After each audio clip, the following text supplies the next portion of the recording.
그리고 짚어볼 이슈가요. 이제 바이든 대통령의 인플레 감축법 얘기입니다. 저희 어제 뭐 녹화 영상으로도 올렸으니까 혹시 궁금하신 분들 정확히 어떤 내용인지 나중에 저희 라이브 종료 후에 가셔서 한번 영상 보시는 것도 좋을 것 같은데 IRA라고 하죠. 이제 휴가 중에도 설명을 했을 정도로 조금 뭐 시급한 사안이다라는 얘기도 나오고 있습니다.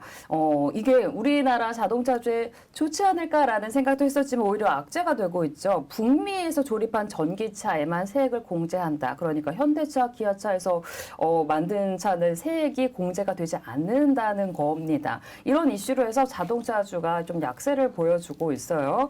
뭐 단발성이면은 매수 기회가 될 수도 있을 텐데 현대차, 기아 좀 나란히 빠지는 모습이고 그 외 자율주행차만 좀 오르는 모습을 보여주고 있습니다.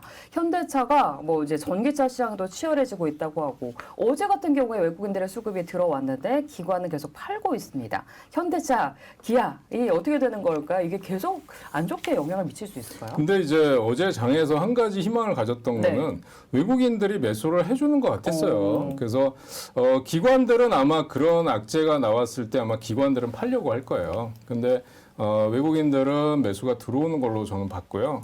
여기 보면 지금 현대차 보면 하락폭이 이틀 연속 한 6% 가까이 됩니다. 그런데 기관들은 지금 신나게 팔고 있죠. 야, 이건 팔아야 된다라고 생각을 하는 것 같은데 외국인들은 오히려 23만 주를 사고 있습니다.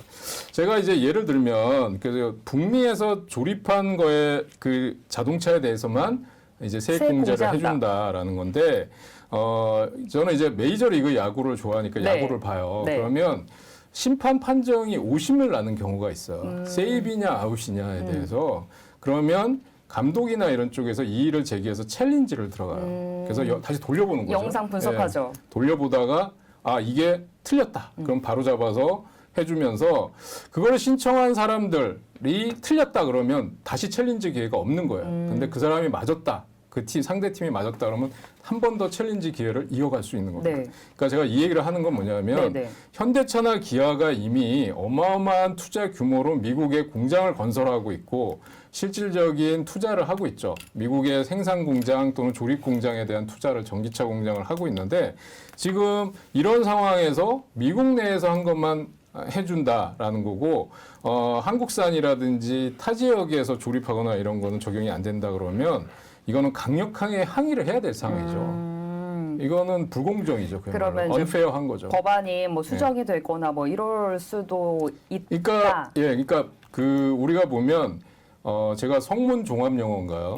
거기 보면 첫 장에 나오는 게 There is no rule without exceptions라고 나와요. 그래서 예외 없는 규칙은 없어요. 그러니까 지금 그 얘기는 뭐냐면 예외를 규정을 달라는 거예요. 니네 나라에 그렇게 투자를 했는데 그래서 제가 어제 현대차, 기아 하락폭이 큰 거를 보고 외국인까지 발면 큰일인데 그랬는데 외국인 샀잖아요. 그러니까요. 23만 주를 샀습니다. 네. 근데 기관은 또 그만큼을 팔았고요. 예, 그래서 이게 어떻게 결론이 날지는 이게 그러니까 단기간에 결정될 문제는 아니잖아요. 네. 예, 그래서 역시 길게 봐야 되는데 그동안 북미 시장에서 아이오닉 5, 또 EV6 이런 것들이 지금 올해 차, 뭐 최고의 차, 뭐 그래서 현대차가 지금 북미 판매량, 생산량 뭐 전부 테슬라 다음이잖아요. 전기차가. 그런 상황에서 지금 미국도 재검토를 할 수밖에 없을 거다라는 생각이고요. 네. 그래서 지금 이러한 악재가 지난번에도 말씀드렸지만 오히려 호재가 될 수도 있다라고 생각을 해요. 혜경님께서는 매수 기회로 보신다고 얘기해 주시고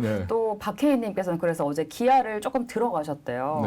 지금 이렇게 접근하는 전략도 괜찮을 타이밍일까요? 그러니까 차트 모양상으로 보면 이제 현대차의 일봉을 보고 계시는데 개파락이 나왔어요. 이렇게 장대 음봉을 맞은 다음에 시초가부터 전일 종가 대비해서 뚝 떨어져서 시작했다는 거죠. 그러면 일봉 차트상에 지금 60일선에 걸쳐져 있는 거예요. 근데 여기서 지금 거래가 많이 실렸어요. 그러니까 차트 모양상으로 보면 한 번 더 내려올 수 있다라는 게 이 기술적인 분석에서 이제 여기서 시사를 해주는 건데 이제 아까 그런저런 논리를 다 감안한다고 하면 주봉상에서 지금 흐름을 보면 17만 5천 원 정도가 박스권 하단이에요. 그러니까 이걸 깨고 내려오면 안 되는 거죠.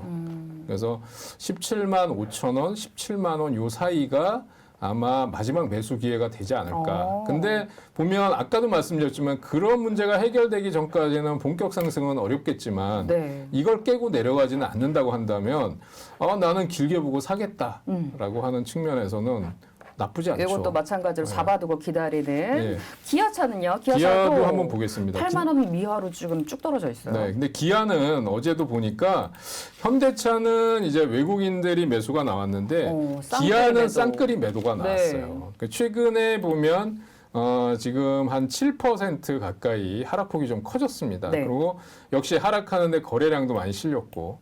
근데 이 현대차와 기아가 이제 투자자들 사이에 엇갈리는 흐름이 보이는데 개인들은 죽어라고 기아를 사고 있고, 그다음에 현대차는 팔고 있어요. 근데 네. 지금 UAM이라든지 뭐 여러 가지 투자라든지 이런 걸 보면 지금 그러니까 주도적으로 추진하는 거는 기아보다는 현대차일 가능성이 높고, 그 다음에 단기간에 낙폭이 컸기 때문에 낙폭 과대에 대한 메리트도 기아보다는 현대가 좀 나아요.